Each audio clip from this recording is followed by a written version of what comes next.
Bine ne-am regăsit, dragi prieteni. Subiectele principale ale analizei noastre de astăzi pentru războiul din Ucraina sunt: Trump a anunțat că se pregătește să impună o taxă vamală de 50% asupra Uniunii Europene începând cu luna iunie. Rusia a fost atacată cu 14 rachete balistice și 250 de drone, spun forțele armate ucrainene. Atac nocturn al Rusiei asupra capitalei Kiev, 15 persoane rănite, case și centre comerciale avariate. O veste bună, peste 200 de ucraineni s-au întors din captivitate. E în regulă, mamă, sunt acasă. Ucraina și Rusia au organizat cel mai mare schimb de prizonieri de război. Și la final o să vă prezint, așa cum știți, hărțile Institutului pentru Studiul Războiului și ale celor de la Deep State. Și acum discutăm despre ce face Donald Krasnov Trump. În loc să se ocupe de problema rusească, se ocupă și dă în cap partenerilor europeni. Trump a anunțat că se pregătește să impună o taxă vamală de 50% asupra Uniunii Europene începând cu luna iunie. Adică mai avem foarte puțin timp, o săptămână până în luna iunie.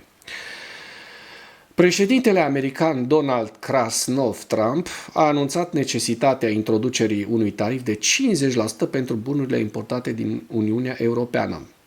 Declarația lui Trump pe platforma Truth Social relatează: Trump afirmă că Uniunea Europeană impune numeroase bariere comerciale, inclusiv taxe pe valoare adăugată, amenzi pentru corporațiile americane, restricții netarifare, manipularea valutară și procese frivole, ceea ce duce la un deficit comercial anual al SUA cu Uniunea Europeană de peste 250 de miliarde de dolari.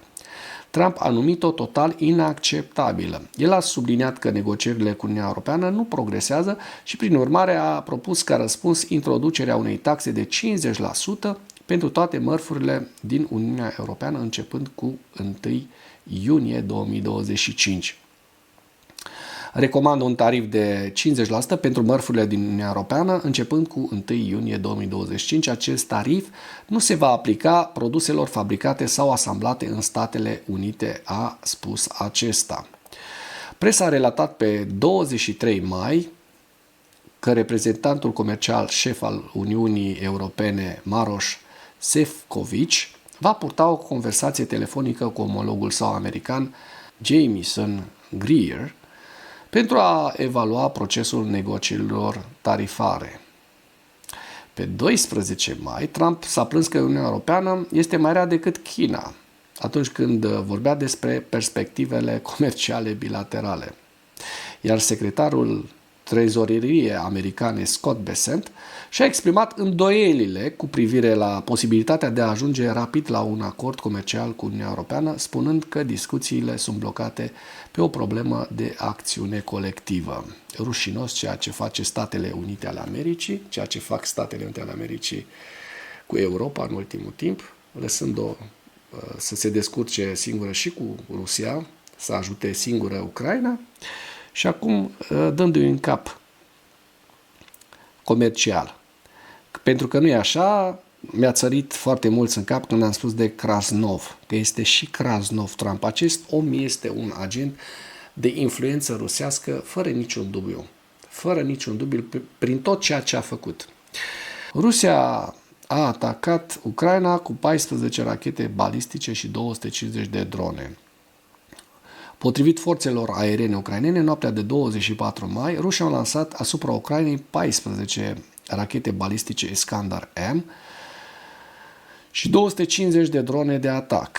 Armata raportează că a doborât 6 rachete balistice și 128 de drone, iar alte 117 drone au fost declarate pierdute și suprimate prin război electronic. Direcția principală a atacului a fost capitala Ucrainei, dar rachetele au atacat și regiunile Dnipropetrovsk, Odessa și Zaporozhye.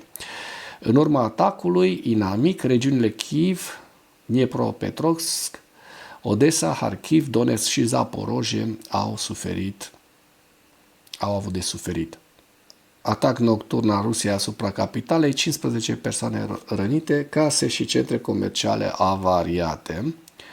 În urma atacului rusesc de azi noapte, la Kiev 15 persoane au fost rănite, iar clădiri rezidențiale din districtele Dnepropetrovski, Solomenski și Oblonski au fost de asemenea avariate de drone și dispozitive balistice. Pe lângă clădirile rezidențiale, au fost avariate un centru comercial și de divertisment, o instituție, deci un mall, o instituție de învățământ, 8 mașini. Din păcate, cu asta se ocupă rușii, dar acum avem o veste bună.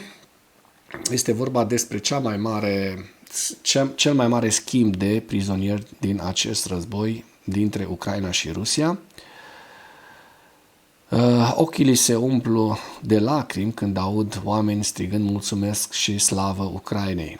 Soldații tocmai au sosit în Ucraina după ce au fost schimbați în cadrul celui mai mare schimb de prizonieri de până acum, de la începutul războiului Rusiei împotriva Ucrainei din 2014. Încă copleșit, soldatul ucrainean Anatol Kobilniuk declară pentru Kyiv Independent, la locul de schimb din Ucraina, că nu-i venea să creadă că se întoarce cu adevărat acasă până nu mă întorc pe pământul ucrainean, a spus el. Pe parcursul a 3 zile, între 23 și 25 mai, 1000 de prizonieri din ambele părți se vor întoarce acasă conform unui acord convenit în timpul discuțiilor directe Rusia-Ucraina de la Istanbul la începutul lunii mai. Primele discuții de acest gen între Moscova și Kyiv din 2022. Un total de 390 de persoane au fost aduse înapoi în Ucraina în cadrul schimbului din 23 mai, a declarat președintele Volodymyr Zelensky. Ministerul rus al apărării a declarat că 270 de soldați și 120 de civili s-au întors în Rusia în cadrul acestui schimb. Kobilniuk a spus că se află în captivitate rusească de peste 3 ani, începând cu 12 aprilie 2022, fiind capturat la uzina Azovmash din Mariupol în timpul asediului brutal de luni de zile a orașului de către Rusia. Cea mai rea parte, a spus el, a fost tensiunea psihologică, deși și costul fizic a fost greu. Originar din Pavlograd, în regiunea Dnepropetrovsk, primul lucru pe care l-a încercat să-l facă de când a ajuns în Ucraina a fost să-și sune mama. Când a răspuns în sfârșit, plângea și țipa: "E în regulă, mamă, sunt acasă. Cel mai important lucru este că sunt în Ucraina", a spus acesta. Și vedeți aici niște poze cu acești soldați ucraineni care au suferit foarte mult și iată acum s-au întors din captivitate. O să vă las și un link în comentarii al acestui articol pentru că merită să-l citiți. Dacă până în acest moment ai găsit informații utile în material, contribuie cu un like și cu o distribuire a acestui videoclip pentru a ajunge la cât mai multă lume. Și acum discutăm despre ziua 1186 a războiului din Ucraina, despre pierderile rusești din data de 24 mai. Rușii au pierdut 1130 de militari în ultimele 24 de ore, 11 tancuri, 47 de vehicule blindate de luptă, 36 de piese de artilerie, 5 lansatoare de rachete și 2 mijloace de apărare antiaeriană. Vedeți lista integrală a pierderilor rusești în această imagine. Și acum trecem la hărți, la evoluția fronturilor în viziunea Deep State. Vedem că în partea de sud frontul este așa cum se prezintă, stabil. În zona Pokrovsk, de asemenea, așa se pare că frontul s-a stabilizat, nu vedem nicio evoluție a frontului, dar la nord de Pokrovsk, între Pokrovsk și Toretsk, vedem rușii au reușit să ocupe acest teritoriu la Nova Poltavka. Eu zic că sunt în jur de 4 km pătrați și au reușit să pătrundă într-o localitate, vorbim despre Romanivka și vorbim aici despre câteva sute de metri, câteva hectare. Eu vorbesc aici de 1 kilometru pe jumătate de kilometru, probabil jumătate de kilometru această zonă. În Toretsk vedem că la nord de Toretsk rușii au reușit să străpungă Dacne. E vorba de o fâșie, de o străpungere către Dilivka, de 1 kilometru pe probabil 100 de metri, deci au făcut un culoar, să vedem mâine dacă vor reuși să îl mențină. La Ceasoviar lucrurile sunt stabile, cât și mai la nord către Kupiansk, așa cum se observă din această imagine, iar în zona Vovceanskului, așa cum putem observa din această imagine, nu sunt modificări ale fronturilor. Trecem la evaluarea campaniei ofensive rusești la data de 23 mai în viziunea analiștilor Institutului pentru Studiul Războiului, cu principalele știri. Ministrul rus de externe Sergei Lavrov a cerut ca orice viitor acord de pace din Ucraina să includă condiții care să prevină alegerea și instaurarea unor viitoare guverne pro-occidentale în Ucraina.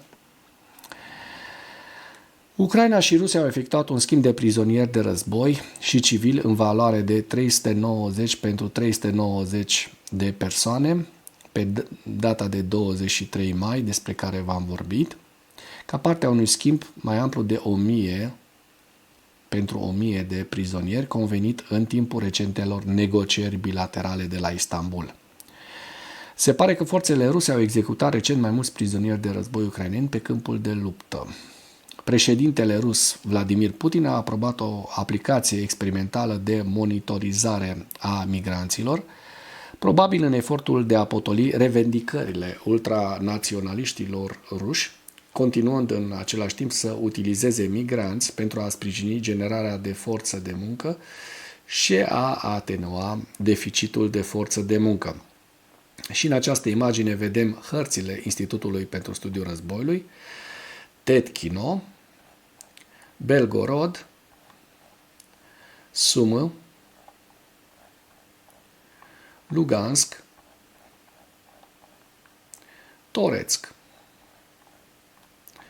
Novopavlivka, Velika Novosilka, Donetsk, Zaporojie și Herson.